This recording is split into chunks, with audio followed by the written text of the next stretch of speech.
Salut, bienvenue dans cette nouvelle vidéo avec Simon et moi-même, Anthony. Aujourd'hui, on va parler de colocation. Donc, je t'invite à t'abonner à cette chaîne, à liker, à mettre un petit pouce et Et la dose de contenu, c'est maintenant tout de suite. Ouvre tes oreilles, prends note, ça va être super lourd. à tout de suite.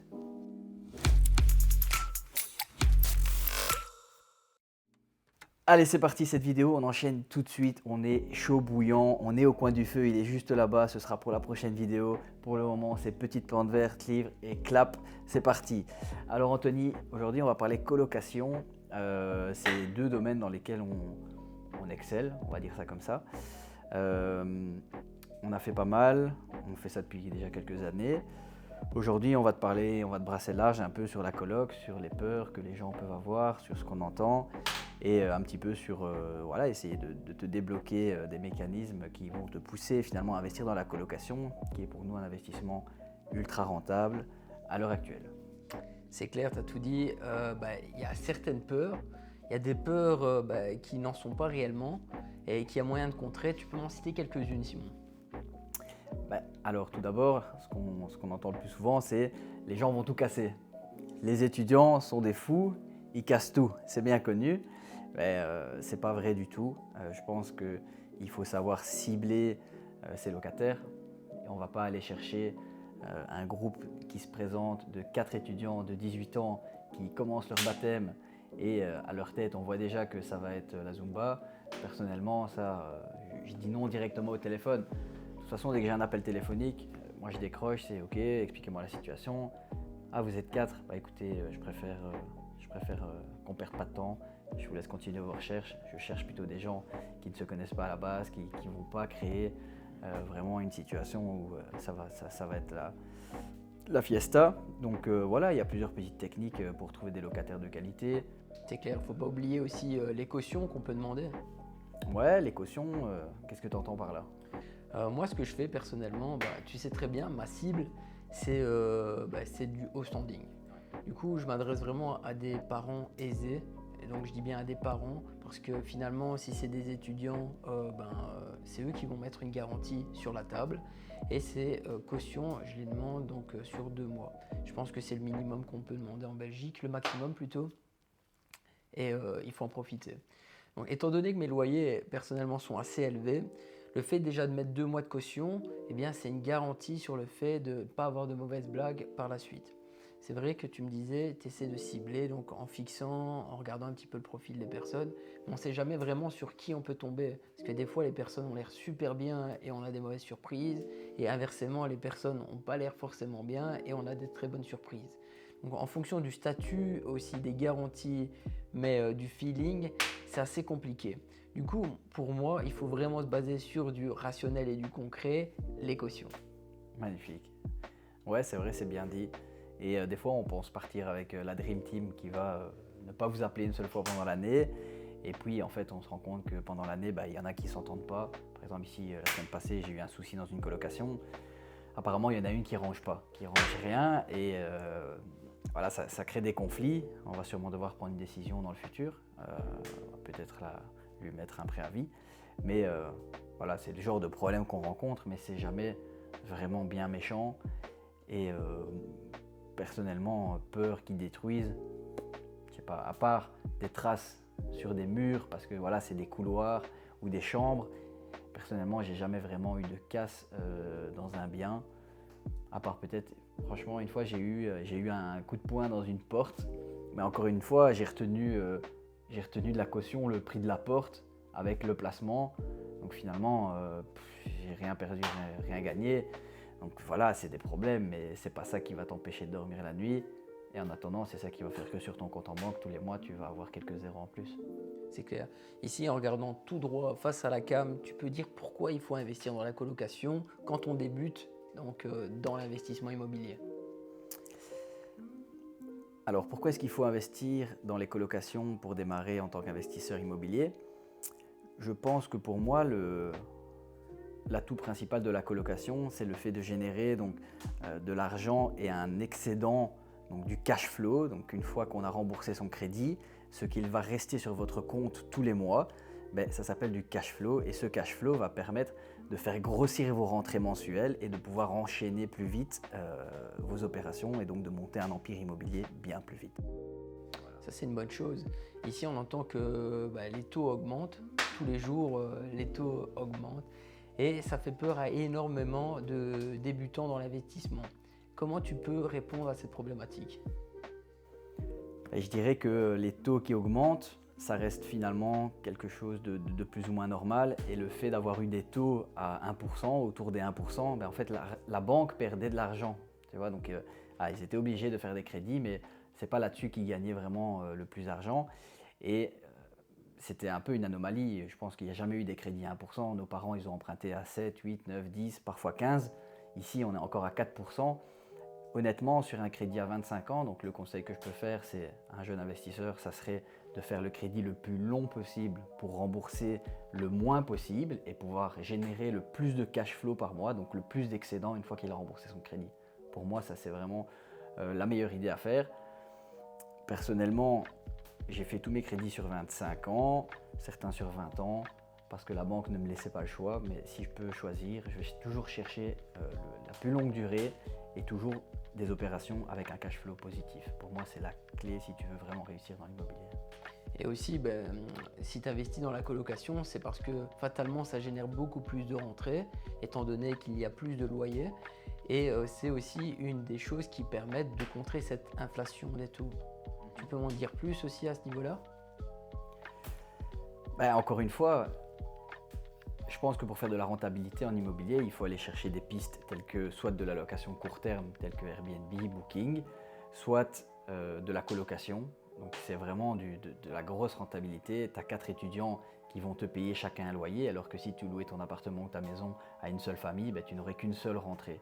Donc ça te permet de mettre du standing aussi dans chaque chambre, peut-être une douche privative qui va te permettre de parfois louer une chambre le même prix qu'un petit appartement. Tu vois, comme exemple ici, une maison de boulevard, 4 chambres, 4 salles de bain, 4 douches dans chaque chambre.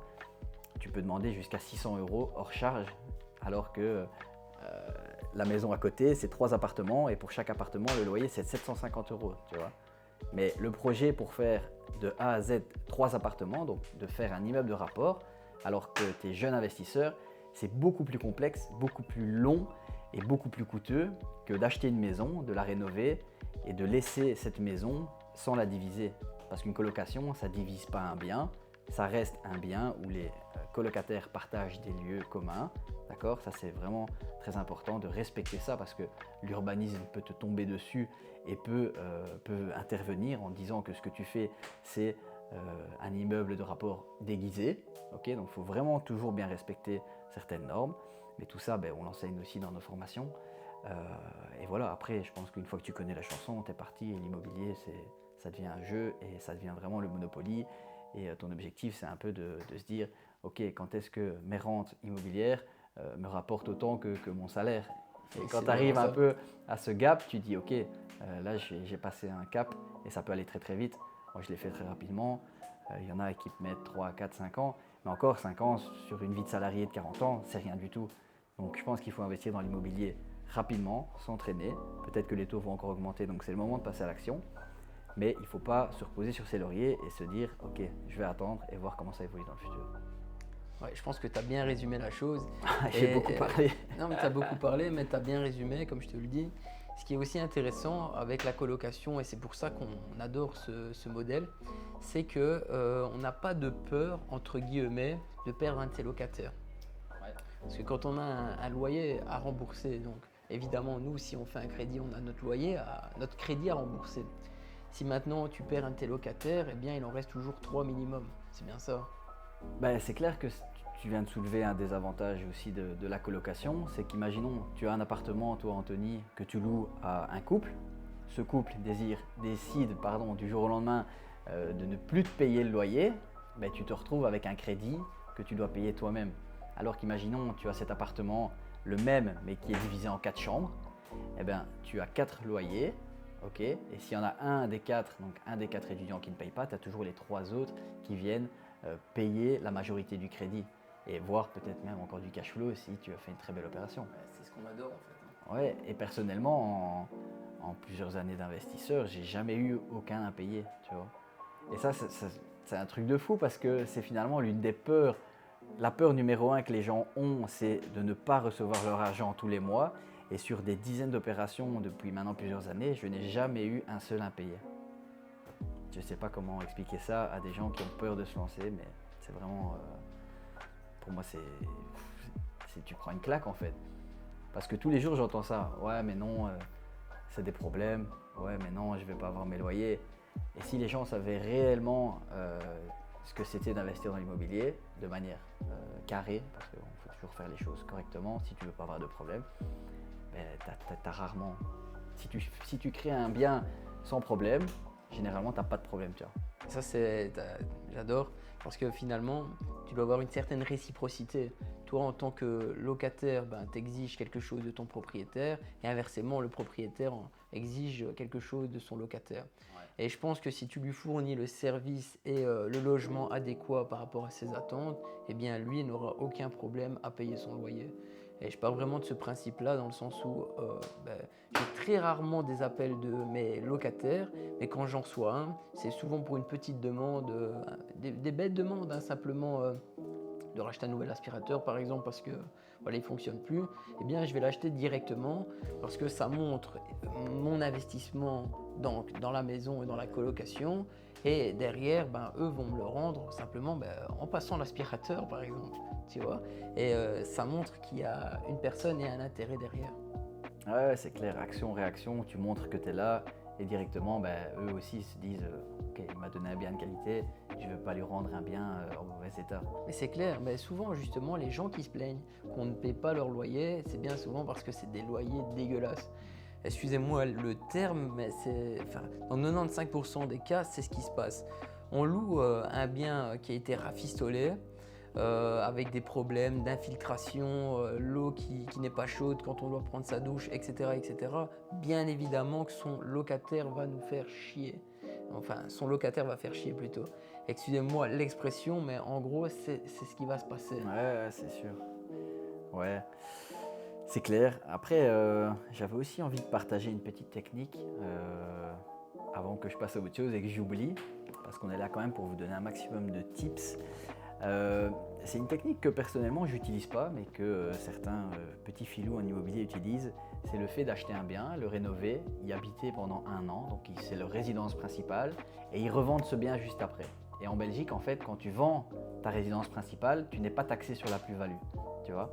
Et donc, ces gens qui utilisent ce petit tips génèrent comme ça tous les ans, tous les 2 ans, une grosse plus-value, tu vois, qui leur permet d'accélérer et de réinvestir sur des biens à côté, tu vois.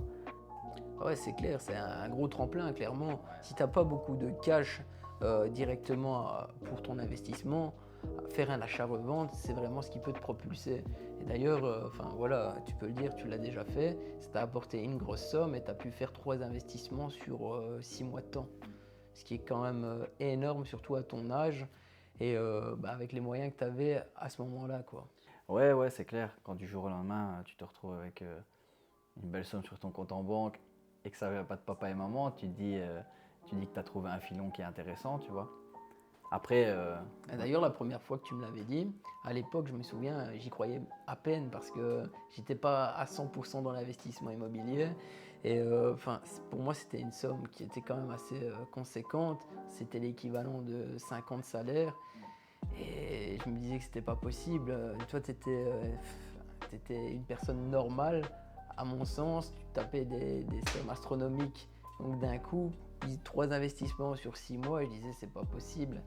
Ouais. C'était des sommes tremplin en gros. Mais les 2 fois où j'ai pris 2 claques dans l'investissement immobilier, c'est la première fois que j'ai fait une colocation et que les premiers loyers sont tombés. Là, je me suis dit, waouh, j'ai 1 000 € en positif tous les mois. C'est presque la somme de mon salaire. Là, je me suis dit, j'ai un bon filon. Et la deuxième, c'est quand j'ai revendu ce même bien et que j'ai pris une somme à 6 chiffres. Je me suis dit, là, j'ai vraiment trouvé la pépite. C'est le secteur dans lequel je veux exploser. Et c'est ce qui se passe aujourd'hui. Et c'est ce qu'on essaie de propulser un maximum de personnes à faire pareil parce que c'est vraiment, pour moi, le meilleur investissement. À part, il y a d'autres investissements clairement comme les crypto-monnaies, etc. Mais c'est beaucoup moins tangible, c'est beaucoup moins stable. Et personnellement, c'est beaucoup moins accessible que l'immobilier.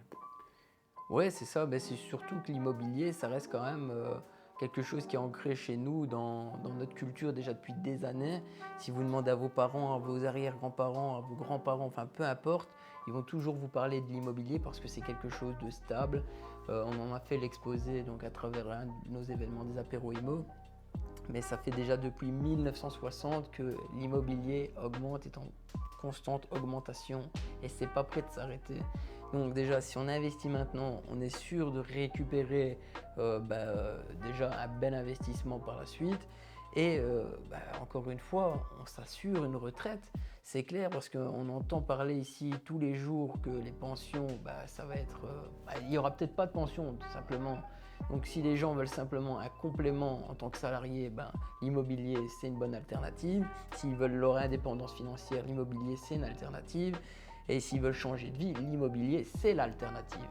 Simplement, j'ai rien d'autre à ajouter parce que nous on le voit, c'est concret.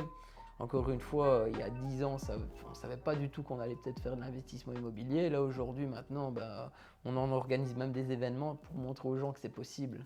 Et les gens nous font confiance. On a des personnes qui pèsent plus de 25 millions d'euros qui viennent à nos événements et qui nous disent c'est bien ce que vous faites parce que vous prouvez aux gens que c'est possible. Là, clairement, on prend nous-mêmes des claques. Ouais, c'est clair. Et allez, on va dire blague à part, toi qui es derrière ton écran, sur YouTube, sur Spotify, peu importe. On le répète, on organise des événements tous les 2 mois. Pour le moment sur Mons, mais on va propulser ça dans différentes villes de Belgique avec des grosses dates qui arrivent, mais simplement rester au taquet. C'est à chaque fois des séminaires qui sont ultra intéressants, on réseaute, c'est un truc de fou. Personnellement, j'ai jamais autant rencontré de gens que depuis 1 an qu'on organise ces événements. Et l'immobilier c'est une chose, le réseau ça en est une autre. L'immobilier ça te propulse, mais le réseau ça te propulse aussi. Et si tu fais de l'immobilier sans réseau, finalement, en fait, c'est comme si tu avançais avec une seule chaussure, tu vois. Comme si tu courais même avec une seule jambe, tu vois. Alors que franchement, quand tu es focus, que tu as ton réseau et qu'en plus tu es déter sur l'immobilier, mais tu es une machine et tu exploses tout. Moi, je dirais même, l'immobilier c'est très bien, mais le réseau ça te propulse. Parce que finalement, on se rend bien compte que depuis qu'on fait de l'investissement immobilier, on avance beaucoup plus vite avec notre réseau. Tu sais, les corps de métier qu'on a rencontrés, les banquiers qu'on a rencontrés, les courtiers, peu importe, ce réseau avec toutes ces personnes complémentaires a fait qu'on a propulsé notre business, quoi. Ouais, c'est clair. Et puis on apprend tellement de choses. Tu t'es confronté à un mec qui a 10 sociétés immobilières, qui a une société au Luxembourg, il t'explique des montages et toi tu es là, tu fais ah ouais. Alors, je sais pas, personne t'aurait expliqué ça dans ton entourage, tu vois. Et ça revient toujours à cette phrase célèbre de Robert Kiyosaki, c'est tu es la moyenne des 5 personnes que tu côtoies le plus. C'est d'autant plus vrai à l'heure d'aujourd'hui, on le voit très bien avec les gens qu'on côtoie, ça nous pousse vers le haut et c'est pour ça qu'on est assez fiers d'avoir organisé ces événements et qu'on t'invite à venir également toi participer à ces événements. Et c'est aussi grâce à ces événements qu'on est passé derrière notre caméra, qu'on a passé un cap nous-mêmes parce que je vous avoue que passer derrière la caméra, c'est passer à l'action parce que c'est pas facile, c'est pas donné à tout le monde, il faut le faire. Et on se rend bien compte qu'on évolue dans notre carrière, dans notre vie d'entrepreneur, dans notre vie d'investisseur. Et ça nous donne envie justement de rencontrer des nouvelles personnes, des personnes qui sont là où peut-être nous on souhaite être dans 10 ans. Et ça nous pousse toujours d'aller plus loin. C'est clair. On va changer un peu de sujet. On va parler de nos 2 plus belles colocs. Parce que l'objectif quand même de cette vidéo, c'est de prouver aux gens que la colocation reste un très bon premier investissement. Voilà. Donc, on est gentil quand même, on dit quand même beaucoup d'informations. On pourrait garder les colocs pour nous et rien dire, tu vois. Ouais, c'est ouf. Mais en plus, ce qui est bien, c'est qu'il y a une formation qui est sortie sur la coloc de plusieurs heures qui t'explique de A à Z comment vraiment investir sans faire d'erreur, en ayant finalement tout ficelé, tu vois, que tu saches de A à Z comment t'y prendre. Mais bref, ça on en parlera à la fin de la vidéo. Là où je veux en venir, c'est que c'est clair qu'on parle chiffres. Et moi, ce que je reprochais il y a 4 ans d'ici, quand je regardais des gens sur YouTube dans l'immobilier, c'était que voilà, ils étaient assez frileux avec ce qu'ils faisaient et ils parlaient pas trop chiffres. Finalement, c'était toujours très flou, tu vois. Ok, tu avais peut-être quelques informations intéressantes dans la vidéo, mais tu ressortais pas de là avec des chiffres concrets et tu savais pas exactement qu'est-ce que toi, si tu passais à l'action demain, qu'est-ce que ça allait pouvoir t'apporter, tu vois. Ouais, c'est marrant ce que tu dis parce que soit on parle pas de chiffres ou soit c'est totalement irrationnel. Et c'est ça qui est comique. Tu as des gens qui disent ouais, j'ai généré 10 000 euros par mois avec mon premier investissement, et tu en as d'autres qui disent oh ouais, mais j'ai généré des sommes, hein, ouais, des grosses sommes. Et finalement, c'est chaque fois tout est flou. Celui avec 10 000, on le croit pas. Celui avec ses grosses sommes, on le croit pas. Donc ici, le but, c'est de parler concrètement, c'est de parler avec des chiffres rationnels qui sont conséquents pour nous et pour d'autres personnes, et que vous voyez aussi que c'est possible. Exact. Ouais, Bah, ouais. parle-nous simplement de ton premier investissement, ta première colocation à haut rendement. Alors ma première coloc à haut rendement, j'étais encore dans les travaux, en pleine rénovation, et à l'époque il n'y avait pas vraiment YouTube et tout ça, et donc j'étais vraiment assez perdu face à mon chantier. J'avais pas de réseau, tu vois, donc mes référents c'était quoi? C'était ma famille, tu vois. Mais eux, bon, ils n'étaient pas vraiment dans l'investissement immobilier à part leur résidence principale, tu vois. Et encore à l'époque, mon plus grand frère avait un bien qu'il louait et je trouvais ça déjà exceptionnel, tu vois. Aujourd'hui j'ai fait 10 fois plus, tu vois, mais à l'époque c'était mon référent. Et par rapport à cette coloc, je me suis quand même convaincu de faire une coloc, tu vois, parce que c'était vraiment situé à 200 mètres d'une université dans notre ville. Et je me suis dit, écoute, fais pas le con, fais une coloc. Je fais une coloc. Le premier mois, je reçois mes 4 loyers. À l'époque, je pense, je louais les chambres, 400 euros, charges comprises. C'était avant la crise, tu vois. Et en plus, c'est interdit de faire charges comprises. Et je ne savais pas trop à l'époque. Donc, ça, c'est encore un tips gratuit. Mais donc j'avais 4 chambres que je louais 400 euros, ça me faisait 1600 euros. Et j'avais un crédit qui était ridicule de 450 euros, je crois. Ouais, c'était ça.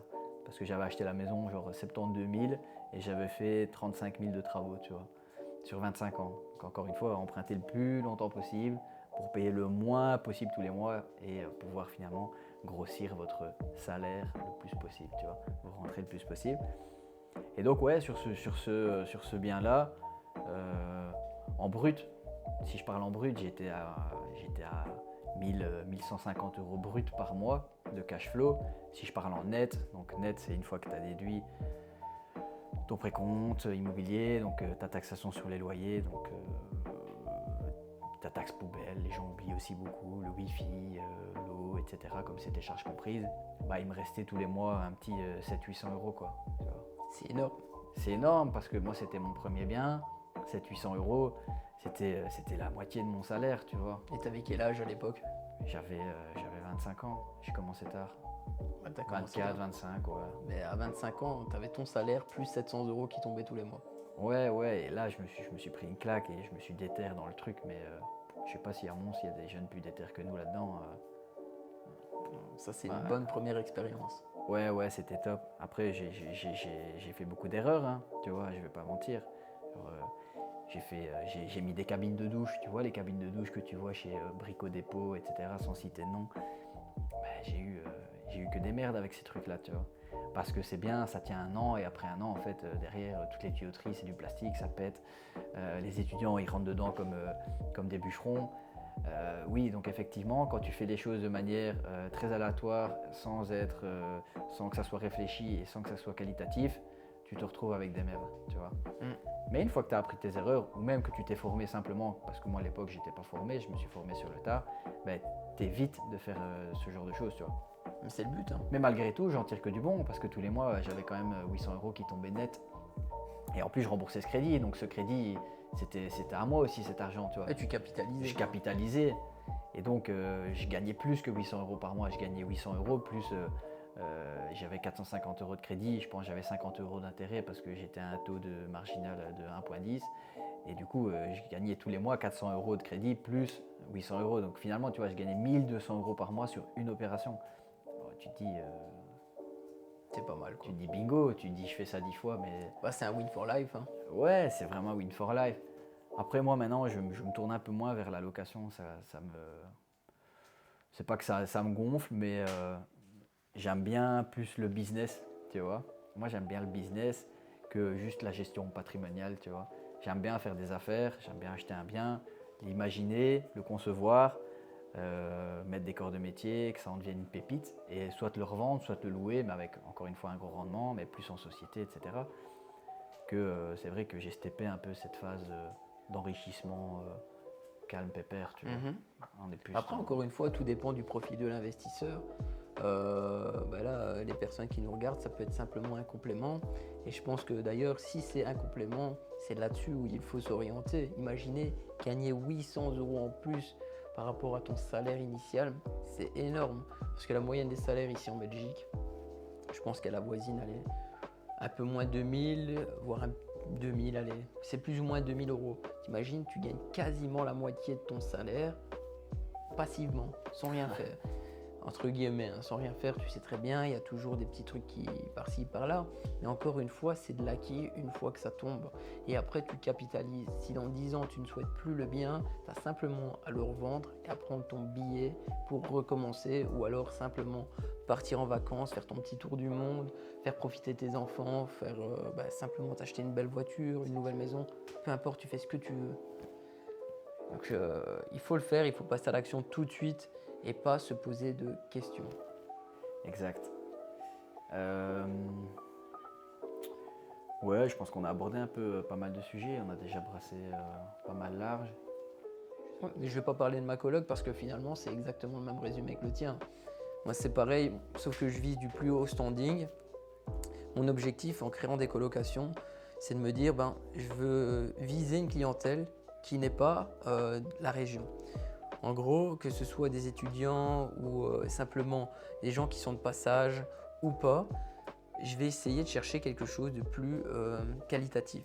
Le rendement, il est plus élevé, en effet. J'ai plus d'investissement initial, mais en contrepartie, j'ai vraiment une satisfaction personnelle. Et ça, c'est purement, encore une fois, dû à ma personne parce que j'ai envie de faire quelque chose de différent des autres.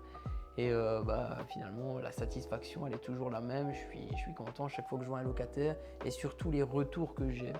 Moi, ça, c'est vraiment une certaine gratitude. Ouais. Quand mes locataires, ils me téléphonent et ils me disent « Ah, vous avez fait ça, monsieur ?» Bah ouais.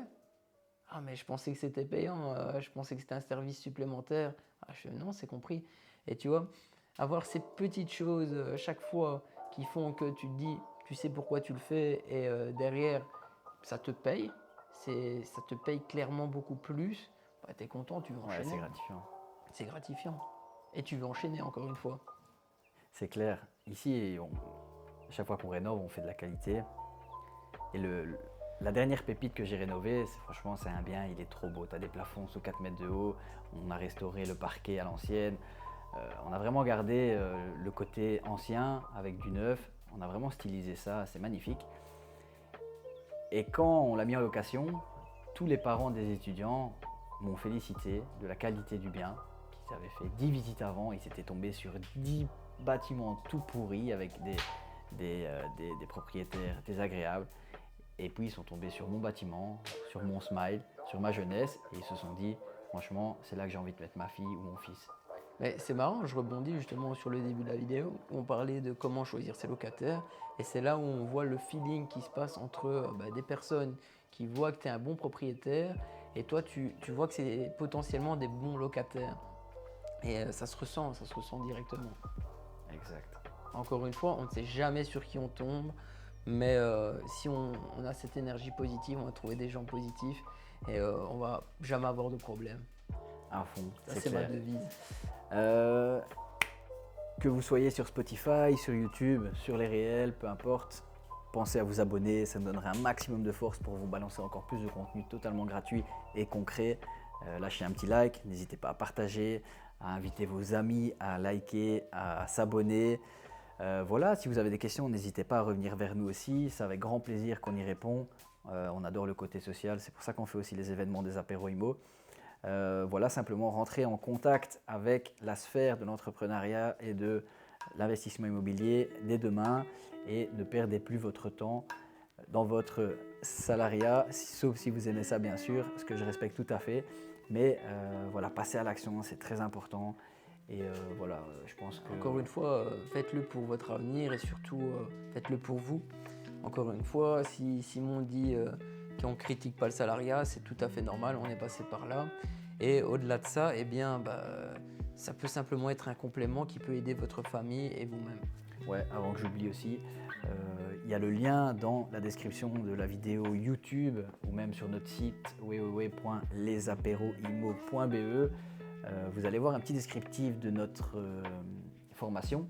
Vous avez tous les sujets de la formation, vous avez le nombre d'heures. Je pense là à l'heure actuelle on est même à plus que 14 heures de contenu. Voilà, simplement un groupe d'entraide, un groupe WhatsApp avec plus de 100 participants. On est une des formations les plus complètes d'un point de vue immobilier en Belgique. On est la plus complète par rapport au nombre d'heures de contenu qu'on fournit et surtout l'accompagnement qu'il y a derrière. Parce qu'on ne vend pas simplement une formation, on vend un accompagnement. Les gens nous téléphonent sur notre numéro privé, on leur répond, on va visiter des biens avec eux s'ils le décident, s'ils le souhaitent.